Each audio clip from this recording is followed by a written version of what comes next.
رئیس جمهوری ایران است. او در پیام خود که برخی از آن به عنوان تنفیذ زود هنگام حکم رئیس جمهوری تعبیر کرده‌اند، از نامزدهای دیگر خواسته است تا با آقای احمدی نژاد همکاری کنند. سه نامزد دیگر اما هنوز این خواسته را نپذیرفتند. محسن رضایی که در ایام تبلیغات هم محور تبلیغاتش را بر آمار و ارقام قرار داده بود، در نامه به شورای نگهبان اعتراض خود را مورد تاکید قرار داد، نه 676,000 رأی. مهدی کروبی هم از همکاری با احمدی نژاد سخنی نگفته، بلکه اعلام کرد که این نتایج آرا مخدوش است و خواستار افصال آن شده است. روز یکشنبه در حالی سپری شد که محمود احمدی نژاد پس از پیروزی صبح روز یکشنبه وقتی در میان سوالات پررنج اقبالشان شکست خورد، همزمان حسین موسوی درخواست وزارت کشور برای راهبران انتظامی تهران هر مسئولیت آنها بر عهده شخص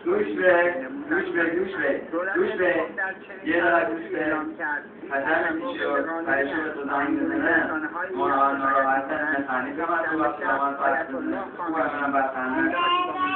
موسوی داشته در این تجمع آرام حامی خواستار نامزد سرکناف این دوره از انتخابات در